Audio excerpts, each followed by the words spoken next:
What is needed for a theory to be confirmed? Prediction should be precise enough to be confirmed or rejection. Okay, good. Stefan, I'll give you my theory.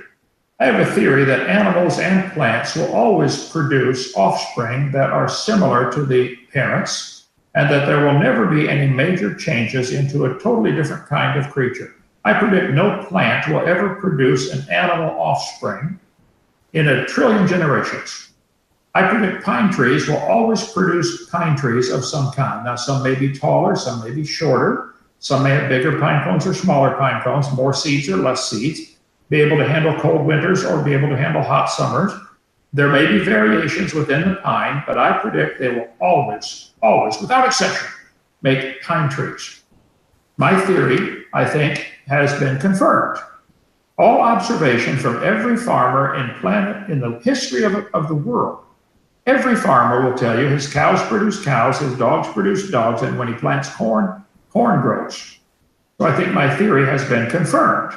Your theory that corn and dogs are related, if you go back far enough, is not confirmed. It is pure theoretical, but it's not. You should reject that theory. So you said, what is not needed? Direct observation or of the suggested phenomena need not be part. Okay.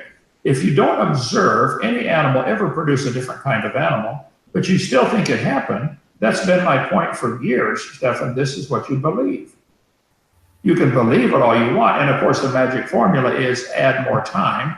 Time is always the secret ingredient to make it happen. What we don't observe over short periods of time, you believe, capital B, believe that it could happen with longer time. Common descent. Some predictions, I'm reading from your screen here, some predictions from evolution.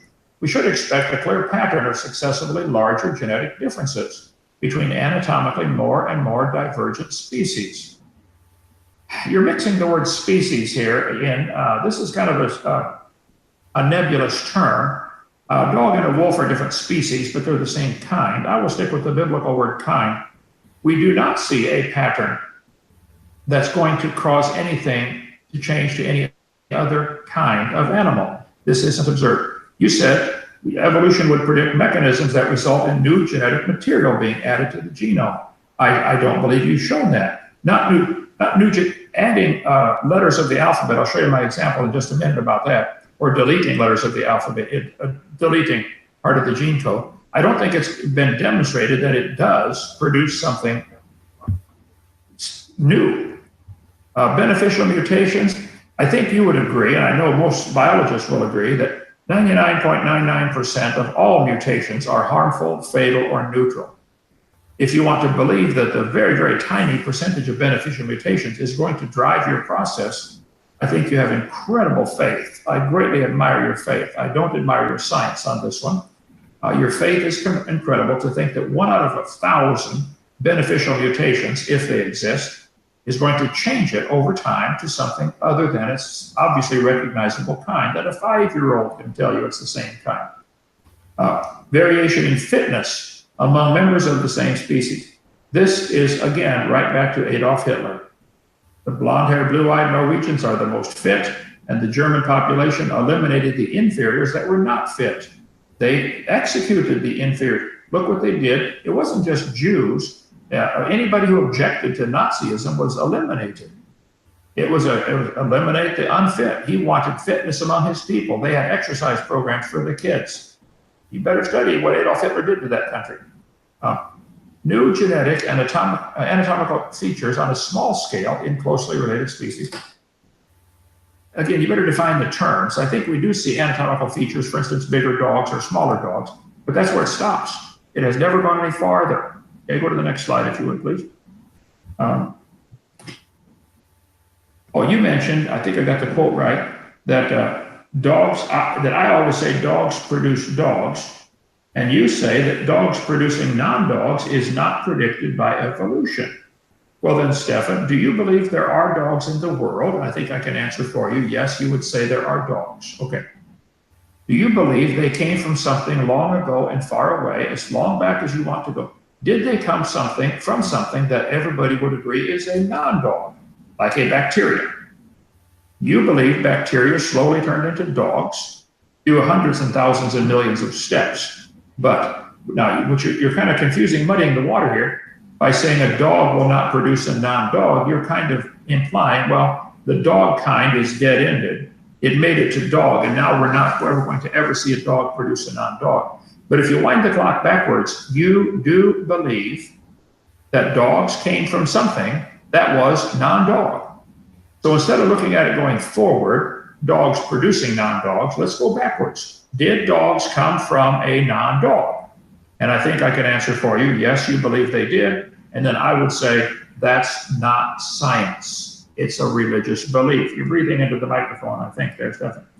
To confirm a theory, make precise predictions. Okay, no, that's from the previous slide. My notes are.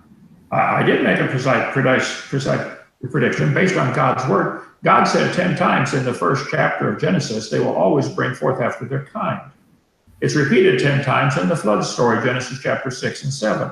They always bring forth after their kind. Plants do it, animals do it, bacteria do it.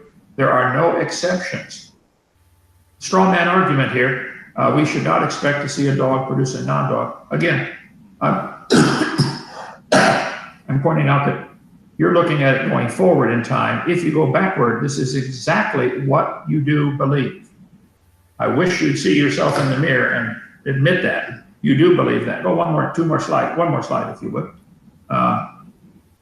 Okay, you have lined up letters representing the CATG, the different parts of the genetic code, pointing out that little bitty changes indicate a different Canis lupus, and different from Canis domesticus, Canis augustus, etc. I agree. There are differences in the genetic code, and somebody has lined up all these letters and pointed out that the within the species, they're 91% identical, and reading your second line, within the genus, they're 86% identical. I wrote down a sentence here, Stefan. I hope you'll understand this here. Here's my sentence, and don't take it for reality that I'm going to actually do this, okay? This is a sentence. I want you to know it has about 54 letters and spaces and commas and periods. Stefan, comma, next week I will give you $1 million, period. That's quote and end quote. Just by a quick count, about 54 letters. So here's the sentence. Stefan, next week I will give you $1 million. Let me say that sentence again, changing one letter, less than 2% change. Stefan, next week I will give you $1 billion. I have changed one letter and have radically changed the meaning of the sentence by 1,000 times to go from $1 million to $1 billion. Let's try it again.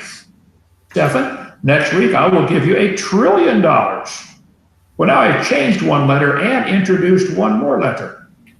One little tiny change in a sentence I made up in a few seconds is radically different, less than 2% change. So these little bitty changes that people like you like to line up on paper here and say, wow, look at how many similarities there are in the order of sequence. You have to understand changing one letter in a sentence can radically, completely change the meaning of the sentence. Let me do it one more time. Stefan, next week, I will not give you $1 billion. Now I've added 3 letters and completely reversed the meaning of the sentence. So the DNA code of each of the animals may have some similarities. You may be able to line up the DNA code of a tomato and an elephant and find certain lines of code that are very, very similar. You may find the pattern to be similar. Okay, that does not prove a common ancestor. That proves a common designer. The same guy wrote the code.